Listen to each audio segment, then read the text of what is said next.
Existe una oscuridad inherente a la historia de la humanidad. Una sed de conquista, de poder, de dominio, que ha manchado de sangre las páginas del tiempo. Y en ninguna parte es esta cruda realidad más palpable que en los anales de la era colonial. Desde el siglo XVI hasta el XVIII, el mundo fue un lienzo sobre el cual las potencias europeas pintaron sus imperios con una paleta de pólvora, acero y una crueldad inimaginable. Fue una era de exploración y descubrimiento, pero también fue una era de subyugación, de choque de civilizaciones y de una brutalidad que hoy nos cuesta comprender. Pero, ¿cuáles fueron los instrumentos de esta conquista? ¿Cuáles fueron las herramientas que forjaron imperios y aniquilaron culturas enteras? No hablamos solo de armas, sino de extensiones de la voluntad humana en su forma más despiadada. En este viaje a las sombras de la historia, no solo exploraremos las armas más mortíferas de la era colonial. Desenterraremos las historias de su creación, su uso y el terror que infligieron. Sentiremos el peso del trabuco en nuestras manos, oleremos el humo acre de la pólvora negra y comprenderemos el frío acero de la pica en el fragor de la batalla. Prepárense para un descenso a un mundo de innovación letal y salvajismo calculado. Estas no son solo reliquias de un pasado lejano, son los protagonistas de pesadillas, los artífices de imperios y las cicatrices en la memoria de la humanidad. Estas son las 10 armas más brutales de la era colonial. Número 10. El látigo de 9 colas. Comenzamos nuestro recuento no con un arma de guerra en el sentido tradicional, sino con un instrumento de disciplina tan temido como cualquier espada o pistola. Un arma diseñada no para matar al enemigo, sino para quebrar el espíritu de los propios hombres. Conozcan al gato de 9 colas. A bordo de los barcos de la Royal Navy y en los ejércitos de todo el mundo colonial, la disciplina era la columna vertebral de la fuerza. Y el gato era su principal ejecutor. Su nombre evoca la imagen de las garras de un felino arañando la carne, y la realidad no era muy diferente. Cada una de las 9 colas estaba diseñada para morder la piel, para desgarrar el músculo y dejar cicatrices que durarían toda la vida. La brutalidad del látigo de 9 colas no residía solo en el dolor físico, que era insoportable, sino en su naturaleza ceremonial y psicológica. El castigo era un espectáculo público. Toda la tripulación era convocada a presenciar el castigo. El sonido rítmico de los azotes, los gritos del castigado y el olor a sangre y sudor creaban una atmósfera de terror colectivo. Era una advertencia viviente para cualquiera que considerara la insubordinación. Hay que entender que un barco de guerra en el siglo XVIII era una caja de pólvora flotante, tanto literal como figuradamente. Cientos de hombres confinados en un espacio reducido durante meses, a veces años. La disciplina no era una opción, era una necesidad para la supervivencia. El gato era la herramienta más extrema de esa disciplina.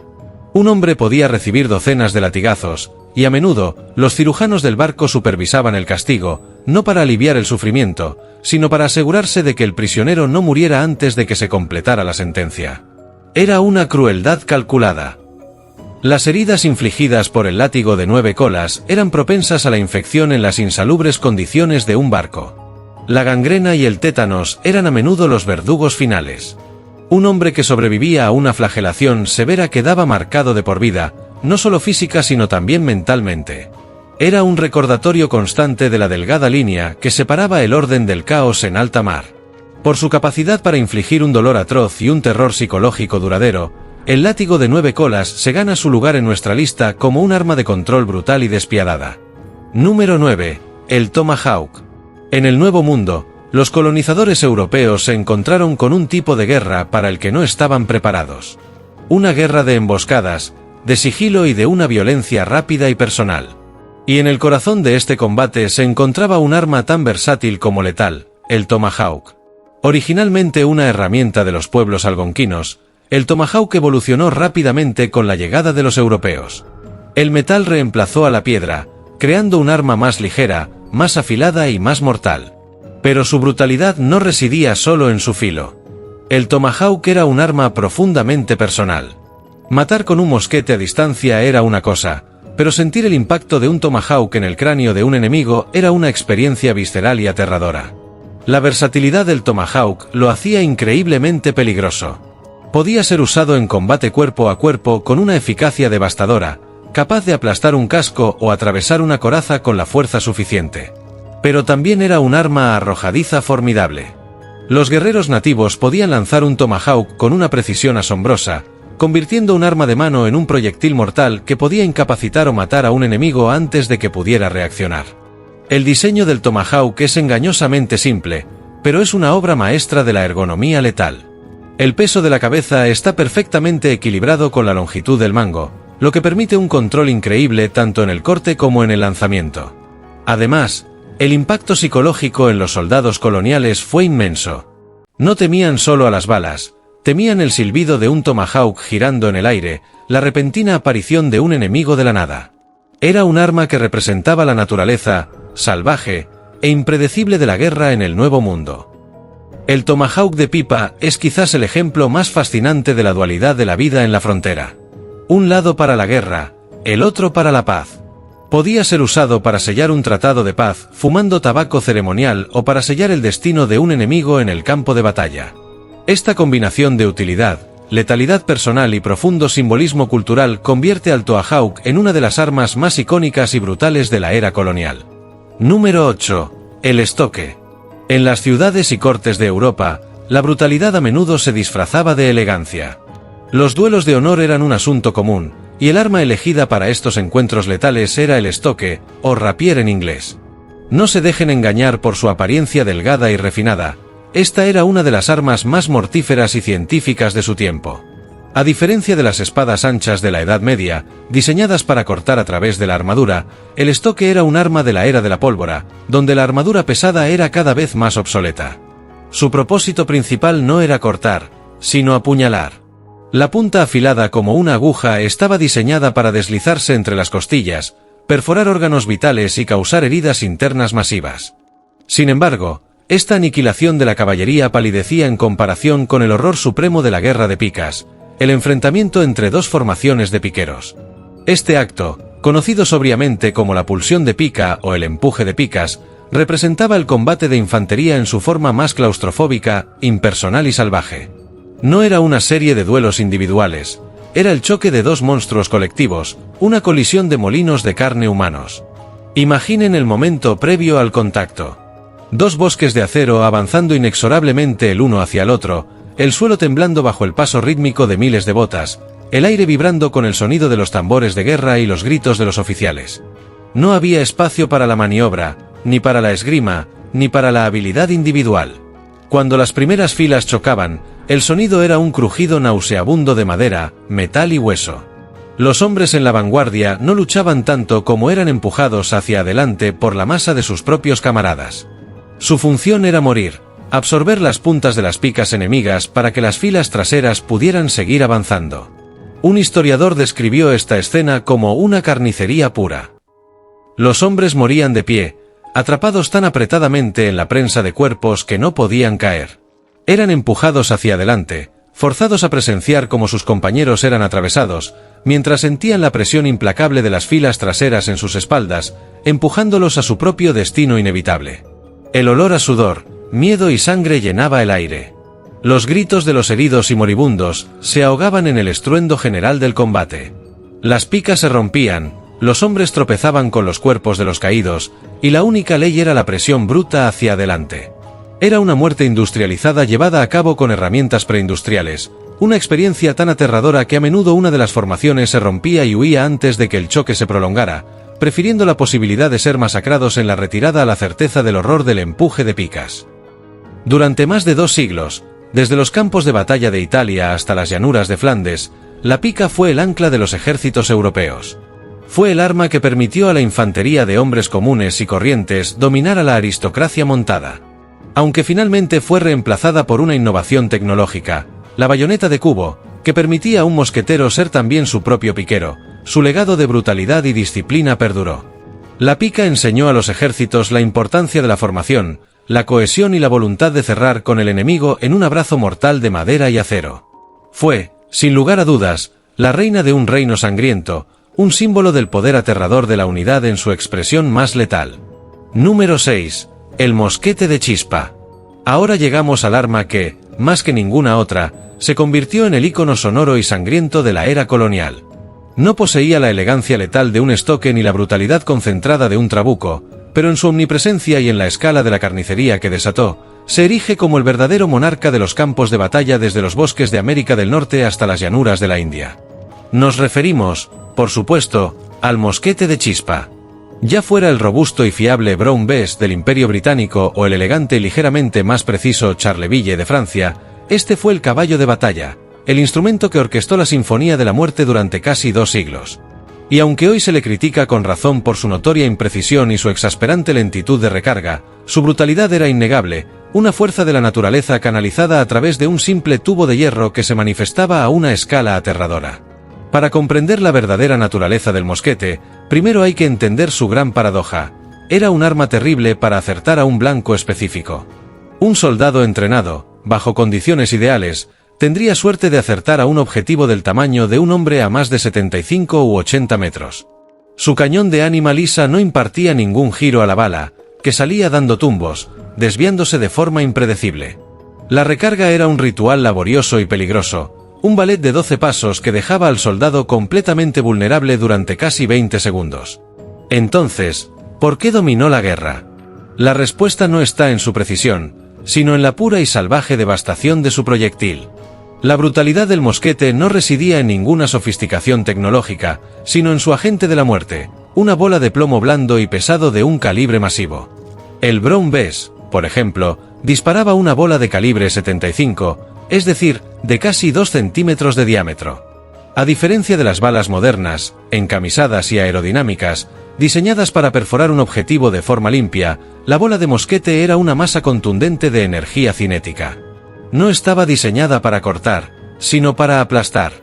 Al ser disparada, esta esfera de plomo viajaba a una velocidad relativamente baja, pero su masa era inmensa. Al impactar contra un cuerpo humano, no creaba un túnel limpio, transfería toda su energía de forma explosiva. Era menos una bala y más un meteorito personal, un ariete en miniatura. Una herida de mosquete era una lesión catastrófica, una obra maestra de la destrucción anatómica. Cuando la bola de plomo blando encontraba la resistencia de un hueso, no lo fracturaba limpiamente. Lo pulverizaba. El fémur, el húmero o las costillas se desintegraban en una masa de astillas afiladas. Estas astillas de hueso, junto con los fragmentos de la propia bola de plomo que se deformaba y se rompía, se convertían en proyectiles secundarios, desgarrando músculos, tendones y órganos internos en un radio mucho mayor que la herida de entrada.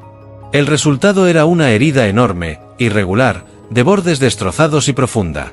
Las crónicas de los cirujanos de la época, escritas a la luz de las velas en tiendas de campaña empapadas de sangre, son un testimonio espeluznante. Describen heridas en las que se podía introducir un puño, cavidades que exponían órganos internos y extremidades unidas al cuerpo por apenas una tira de piel. En una era que no conocía los antibióticos ni la esterilización, estas heridas eran casi imposibles de limpiar. La ropa sucia, la tierra y las bacterias eran arrastradas al interior del cuerpo, convirtiendo cada herida en un caldo de cultivo para la infección. La gangrena y la sepsis eran los verdaderos vencedores de la batalla. Un soldado podía sobrevivir al impacto inicial, pero la infección, el segundo asesino, a menudo lo reclamaba días después en una agonía febril. Para el cirujano de campo, las opciones eran terriblemente limitadas. Si la herida era en una extremidad, la amputación era, con frecuencia, la única vía de acción.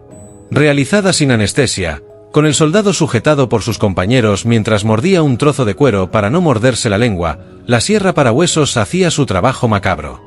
El sonido, los gritos y el olor a sangre y carne quemada cuando el muñón se cauterizaba con un hierro al rojo vivo, eran el paisaje infernal de la medicina militar colonial.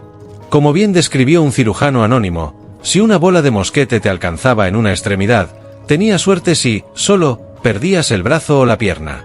Si te alcanzaba en el torso, las posibilidades de supervivencia eran mínimas.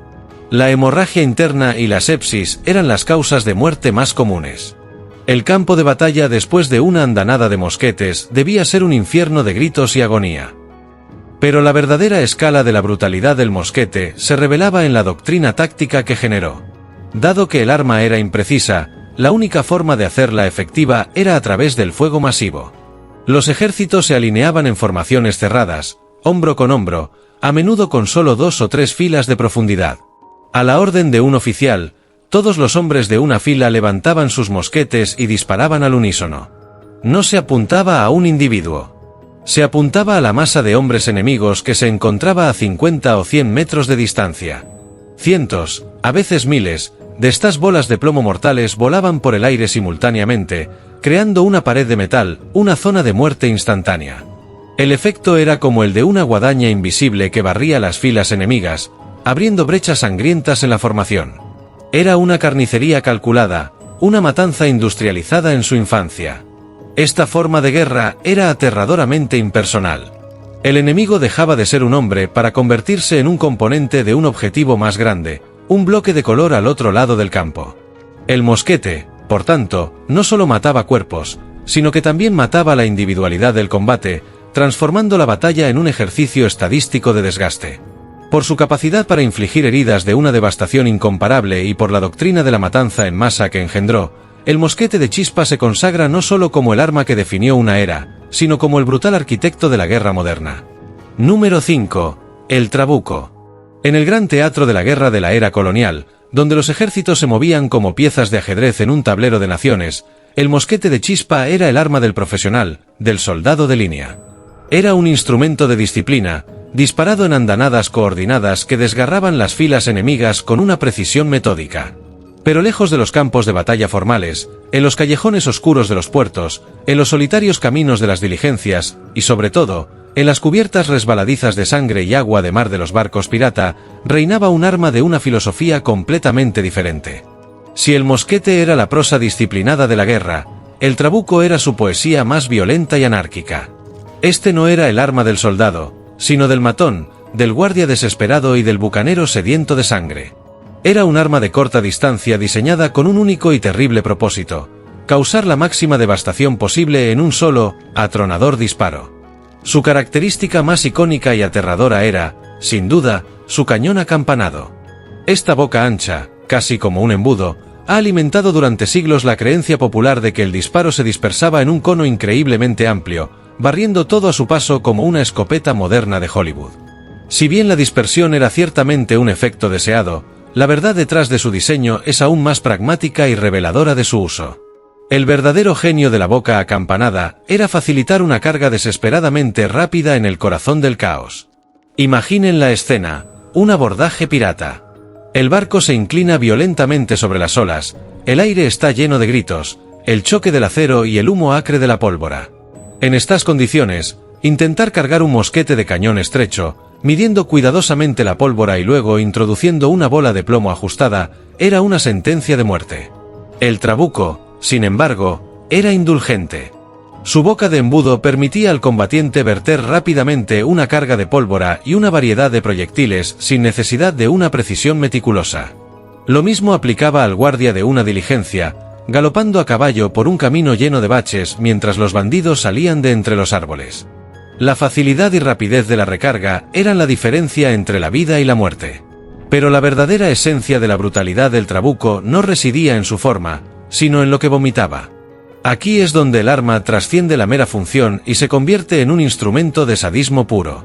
El trabuco era, en efecto, el arma basura original. Su propietario rara vez se limitaba a una simple bola de plomo. En su lugar, lo cargaba con lo que se conocía ominosamente como chatarra de langrel o posta de chatarra, una mezcla letal, improvisada y diseñada explícitamente para desgarrar, destrozar y mutilar. Piensen en una mano hurgando los rincones de un barco pirata, recogiendo clavos oxidados, fragmentos de vidrio de botellas de ron rotas, trozos de hebillas de cinturón, guijarros afilados, cualquier desecho metálico que pudiera caber en el cañón. Cuando se disparaba, el trabuco no emitía un solo proyectil, sino que vomitaba una nube densa y caótica de estos fragmentos irregulares y afilados. No estaba diseñado para matar limpiamente a un solo objetivo. Su propósito era herir y neutralizar al mayor número posible de adversarios en un área pequeña, convirtiendo una sección de la cubierta o el interior de una posada en una zona de muerte instantánea. Era la geometría del caos hecha arma. Las consecuencias para quienes se encontraban en el extremo receptor eran indescriptiblemente horribles. Las heridas infligidas por un trabuco no eran agujeros limpios, eran una constelación de agonía. Múltiples laceraciones profundas y desgarros, perforaciones irregulares que arrancaban trozos de carne y músculo. Y lo que es peor, cada uno de esos proyectiles sucios, el clavo oxidado, el vidrio mugriento, arrastraba consigo una carga de bacterias profundamente en las heridas. En una era sin antibióticos ni comprensión de la sepsis, la infección no era un riesgo, era una casi certeza. Una herida de trabuco que no mataba al instante a menudo lo hacía lentamente, a través de la gangrena, el tétanos y una fiebre insoportable. Más allá del daño físico, el trabuco era un arma de terror psicológico puro. El simple hecho de que un enemigo levantara esa boca ancha y amenazante era a menudo suficiente para quebrar la moral de un grupo de hombres. No era la amenaza de una muerte rápida, como la de una bala de mosquete en el corazón. Era la promesa explícita de una muerte dolorosa, prolongada y horriblemente desfigurante. El sonido mismo de su detonación, un rugido gutural y profundo muy diferente al agudo crujido de un mosquete, era suficiente para helar la sangre. Como bien lo resume un experto, el trabuco es la encarnación de la violencia a corta distancia. No tiene precisión, no tiene alcance, pero a 5 o 10 metros, es absolutamente devastador. Es el arma perfecta para despejar una habitación, para repeler un abordaje o para proteger una diligencia. No se puede subestimar el efecto de choque de un disparo de trabuco. Es un rugido ensordecedor seguido de una lluvia de muerte. Para las víctimas que sobrevivían, la recuperación era una pesadilla, con los cirujanos tratando de extraer docenas de fragmentos de metal de sus cuerpos. Este proceso de recuperación, realizado sin anestesia y con herramientas rudimentarias, era a menudo una tortura peor que la herida inicial. En conclusión, la brutalidad del trabuco no provenía de una sofisticación tecnológica, sino de su salvajismo primitivo y su ingenio perverso. Por su capacidad para convertir los desechos más mundanos en una metralla mortal, por su diseño centrado en la violencia caótica y por su bien ganada reputación como el arma preferida para el combate más salvaje, personal y a corta distancia, el trabuco se abre paso con un estruendo ensordecedor en cualquier lista de las armas más temibles de la historia. Era, y sigue siendo, un símbolo de la violencia en su forma más cruda e indiscriminada. Número 4. El grapa de abordaje. En la trepidante y salvaje era de la guerra naval colonial, la superioridad en el combate no siempre se decidía por la potencia de fuego de los cañones a distancia. Más a menudo de lo que la romántica imaginería popular sugiere, el clímax de una batalla marítima se desataba en la forma más brutal de confrontación, el abordaje. En este caótico y desesperado enfrentamiento por el control de una cubierta empapada de sangre y salitre, una de las armas más simples, pero a la vez increíblemente eficaces, era la grapa de abordaje. La grapa de abordaje, a diferencia de las lanzas de campo, poseía una longitud más reducida, lo que la convertía en una herramienta sorprendentemente manejable en los espacios confinados y precarios de la cubierta de un barco. Su función principal y más directa era la de contener y repeler a los invasores que intentaban asegurar una posición en la embarcación. Una formación compacta de marineros, armados con estas punzantes herramientas, podía erigir una barrera impenetrable de puntas de acero sobre la borda del navío, empalando sin piedad a los atacantes en el mismo instante en que intentaban ascender. Esta primera línea de defensa convertía el acto de abordar en un suicidio para aquellos que subestimaban la determinación de los defensores y la eficacia de sus armas. Sin embargo, la verdadera y cruda brutalidad de la grapa de abordaje se revelaba una vez que el enemigo lograba, a duras penas, pisar la cubierta. En el caos desordenado y frenético del combate cuerpo a cuerpo, su utilidad trascendía la mera acción de apuñalar. El gancho distintivo de la grapa podía ser empleado con una versatilidad aterradora. Se enganchaba en el aparejo de un oponente para desequilibrarlo y derribarlo, se utilizaba para arrebatar un arma de las manos de un adversario. De una manera aún más espantosa, se clavaba en la carne de un hombre para arrastrarlo sin piedad por la cubierta, dejándolo vulnerable a los ataques de otros marineros o a su propia caída. Esta capacidad de control y manipulación convertía la grapa en algo más que una simple arma punzante, era un instrumento de dominación en medio de la vorágine. Para entender la eficacia de la grapa de abordaje, es crucial imaginar el escenario en su totalidad. La cubierta, traicioneramente resbaladiza por la mezcla de sangre fresca y el agua de mar que irrumpía con cada golpe de ola, se convertía en un campo de batalla infernal. El aire se saturaba con el acre olor a pólvora de las pistolas recién disparadas, y el ruido era ensordecedor, gritos de batalla, el crujir de la madera, el estruendo de las armas al chocar, el ulular del viento entre los aparejos, y por encima de todo, el clamor desesperado de los heridos y moribundos. En medio de este pandemonio, la grapa de abordaje emergía como un arma terriblemente eficaz. Otorgaba al marinero una ventaja de alcance, permitiéndole atacar a sus adversarios desde una distancia relativamente más segura en el caos generalizado. Sin embargo, su valor no radicaba solo en su alcance, era fundamentalmente un arma de control. Con ella, un marinero podía inmovilizar a un enemigo contra un mamparo, limitando su movilidad y dejándolo expuesto. Podía empujarlo sin piedad por la borda, condenándolo a una muerte segura en las profundidades marinas. Las heridas infligidas por la grapa eran notoriamente profundas y letales, con una predilección escalofriante por impactar en el rostro y el torso, áreas críticas que garantizaban un daño devastador y, a menudo, fatal. Estas heridas no solo incapacitaban, sino que también desmoralizaban a los atacantes, recordándoles la brutalidad implacable a la que se enfrentaban. El diseño de la grapa de abordaje no era meramente ofensivo, también incorporaba una característica defensiva crucial. La cruceta o guarda, situada justo debajo de la hoja principal, tenía un propósito macabramente práctico: impedía que el arma penetrara demasiado profundamente en el cuerpo de un enemigo. Esta limitación en la penetración permitía al marinero retirar la grapa rápidamente del cuerpo del adversario, sin que ésta quedara atrapada, y prepararse velozmente para enfrentar al siguiente atacante. Esta particularidad en el diseño era una manifestación escalofriante de la brutal realidad y la naturaleza frenética del combate de abordaje. No se trataba de un duelo caballeresco o un enfrentamiento honorable entre dos individuos. Era una lucha desesperada por la supervivencia contra una horda de enemigos que se abalanzaban sin cesar. Cada instante de retraso podía significar la diferencia entre la vida y la muerte. La grapa de abordaje, con su diseño optimizado para la eficiencia en un entorno tan caótico, encarnaba la brutalidad despiadada y la necesidad pragmática de la guerra naval de la época. Por su eficacia implacable en el infierno claustrofóbico de la guerra naval, la grapa de abordaje se gana su temible lugar en los anales de las armas más eficaces y brutales de la era colonial. Número 3. La bayoneta. En la vasta y sangrienta historia de la guerra, pocas armas han encapsulado la esencia brutal del combate cuerpo a cuerpo como la bayoneta.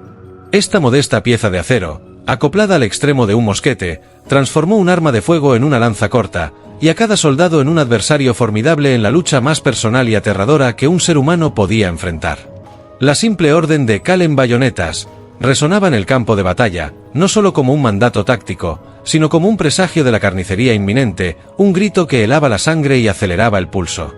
Los primeros atisbos de la bayoneta en los arsenales militares eran, por decirlo menos, rudimentarios.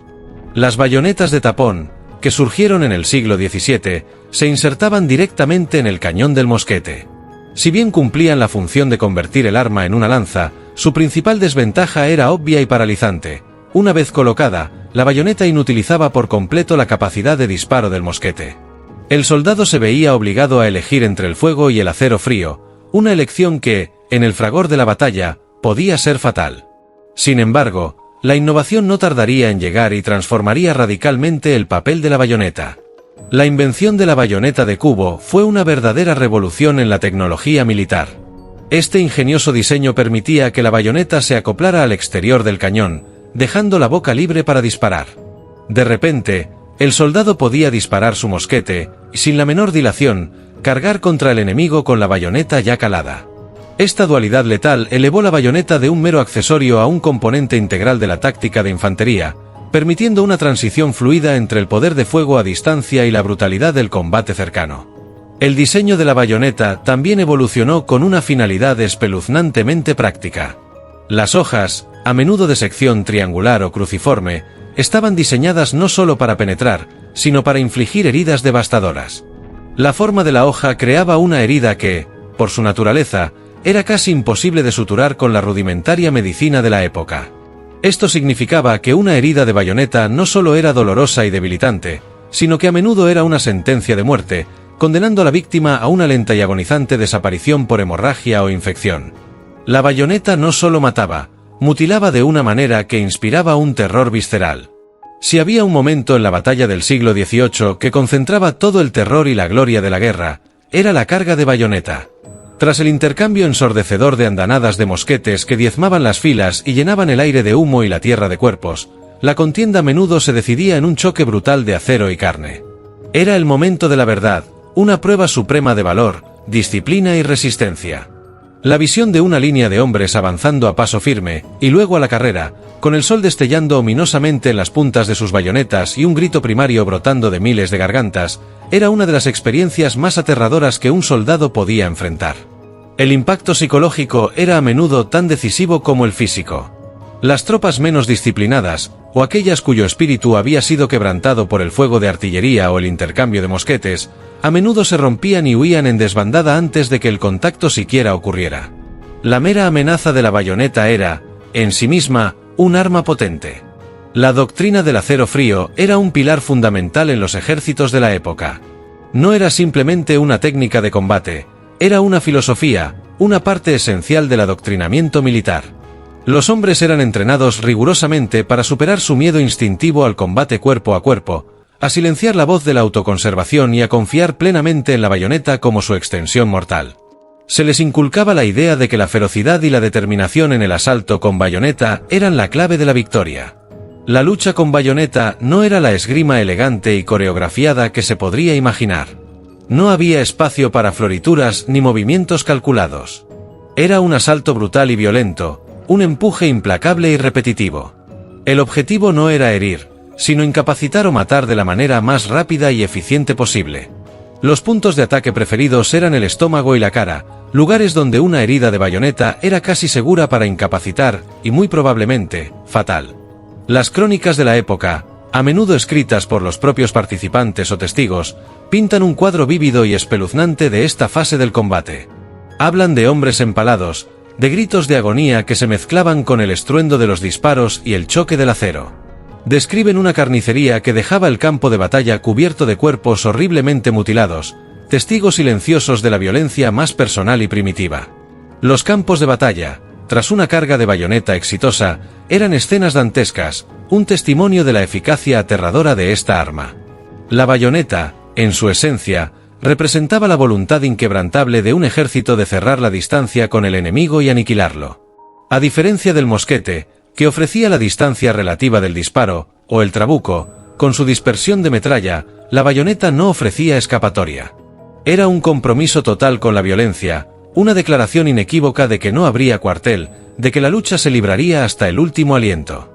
Al convertir a cada soldado en un piquero, y por la naturaleza intrínsecamente horrible de las heridas que infligía, la bayoneta se erige, sin lugar a dudas, como una de las armas más brutales y temidas de cualquier época. Su legado perdura no solo en los libros de historia militar, sino en el recuerdo colectivo de la inhumanidad de la guerra, un sombrío recordatorio de lo que significa enfrentar al enemigo cara a cara, con solo un trozo de acero entre la vida y la muerte. Número 2. Los caltrops. A veces, las armas más brutales no son las que se empuñan en el fragor de la batalla, sino aquellas que esperan en silencio, ocultas en la oscuridad, con una malevolencia fría y calculada. En esta categoría, pocos artefactos compiten en sádica eficacia con el caltrop, conocido en español como abrojo o erizo de hierro. Esta antigua herramienta de guerra, de diseño engañosamente simple, mantuvo una relevancia mortal inquebrantable a lo largo de toda la era colonial, tejiendo un legado de dolor, mutilación y desmoralización que se extendía mucho más allá del momento del impacto. La verdadera brutalidad del caltrop reside precisamente en su simplicidad diabólica. Lejos de la complejidad de la pólvora o la ingeniería de los cañones, el abrojo era un objeto rudimentario, 4 puntas afiladas dispuestas de tal manera que, al caer al suelo, siempre una de ellas quedaba apuntando hacia arriba, esperando. Esta elementalidad era su mayor fortaleza. Eran baratos de producir en grandes cantidades, a menudo forjados por herreros locales o incluso improvisados en el campo. Su facilidad de transporte permitía que miles de ellos fueran cargados por la infantería o en carros, listos para ser desplegados en cualquier momento. Y, quizás lo más insidioso de todo, eran casi imposibles de ver, especialmente bajo el velo de la noche, ocultos por la hierba alta, entre el barro o camuflados por el terreno irregular.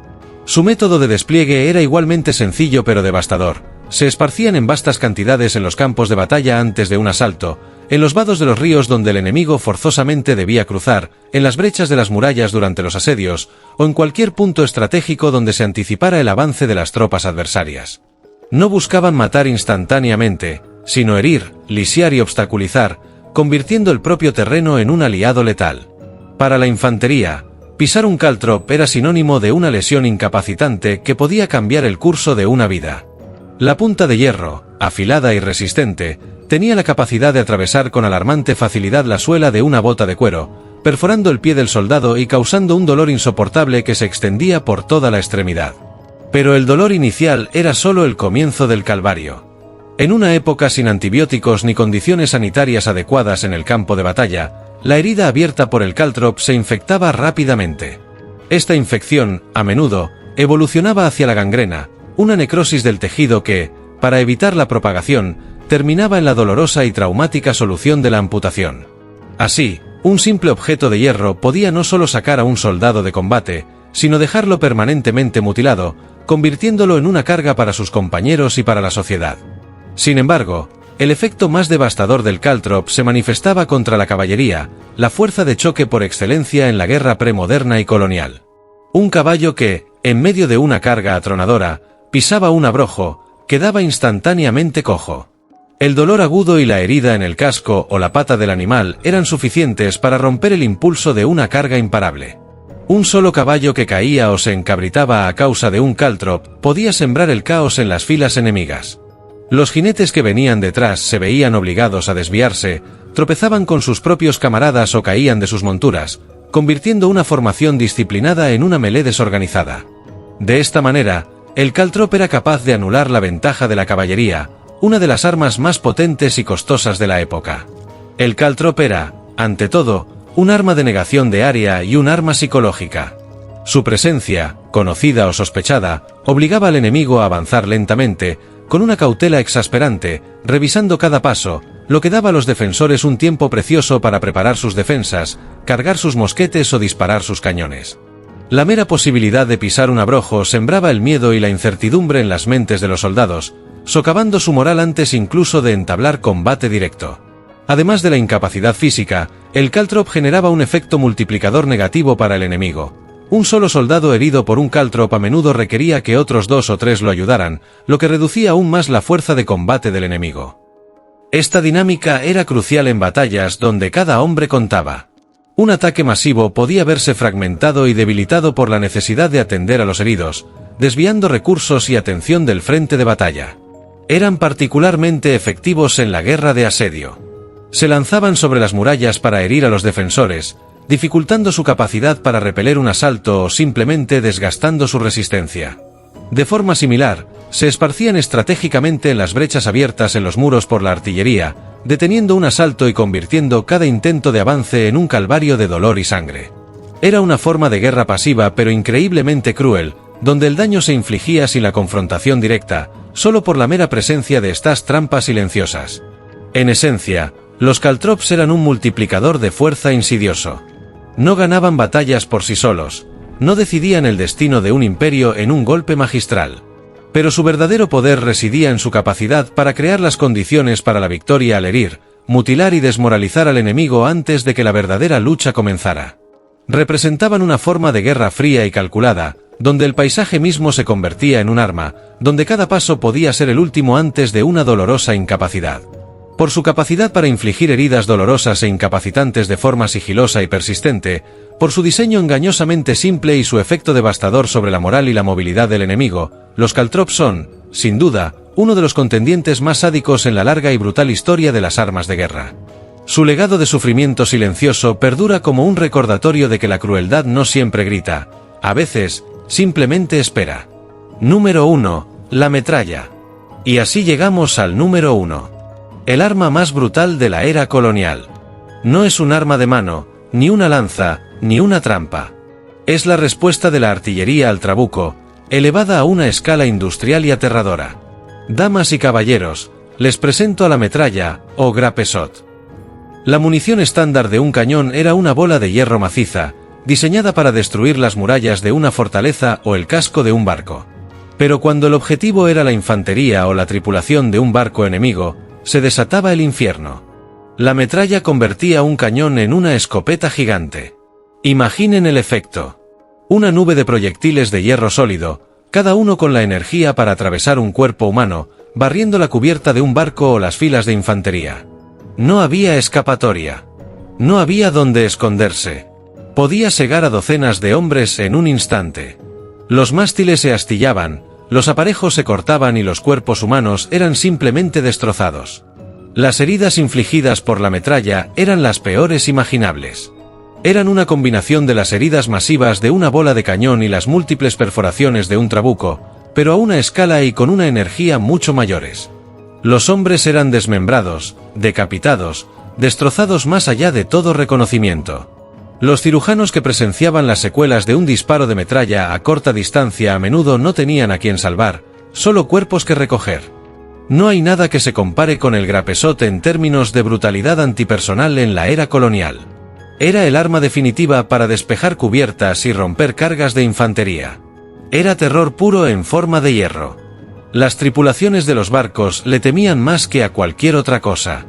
Un solo disparo bien colocado podía poner fin a un abordaje antes de que comenzara, o decidir el resultado de una batalla naval.